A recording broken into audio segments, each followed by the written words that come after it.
يا إلهي يا إلهي يا إلهي يا إلهي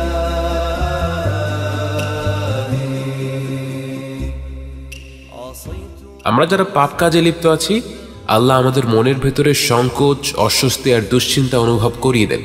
আল্লাহ তাআলা পবিত্র কোরআনে একে বলেছেন আল আযাব আল আদনা, অর্থাৎ কাছের শাস্তি। আল্লাহ তাআলা আমাদের এই কাছের শাস্তি অনুভব করার সুযোগ করে দেন, যেন আমরা বড় শাস্তি পাওয়ার আগেই তার কাছে ফিরে আসি। কারণ কি? শুনুন।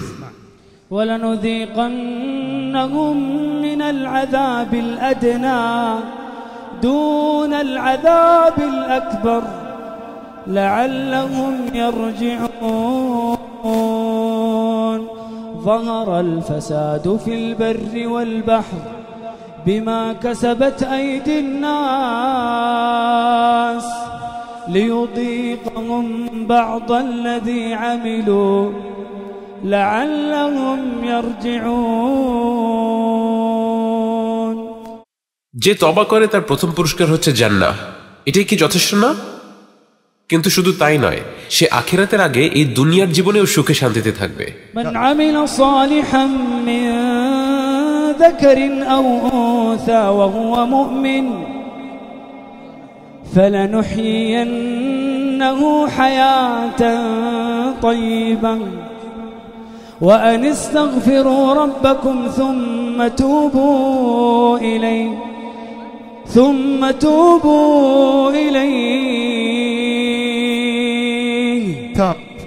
يمتعكم متاعا حسنا إلى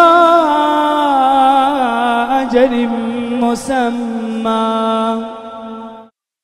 আচ্ছা ঠিক আছে, মানলাম যে আমি আল্লাহর কাছ থেকে এই পুরস্কারটা চাই, আমি তওবা করে আল্লাহর কাছে ফিরে আসতে চাই। কিন্তু একটা সমস্যা আছে, আমি তো অনেক অনেক গুনাহ করেছি, আমি অনেক অনেক খারাপ কাজ করেছি। ومن يعمل سوءا أو يظلم نفسه ثم يستغفر الله يجد الله غفورا رحيما وهو الذي يقبل التوبة عن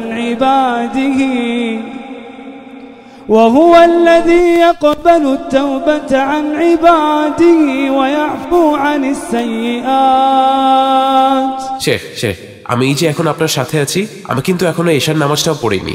ويعفو عن السيئات আমি আপনার সাথে অপবিত্র অবস্থায় বসে আছি। ويعفو عن السيئات আমার পকেটে গাঁজা পর্যন্ত আছে। ويعفو عن السيئات জিনা।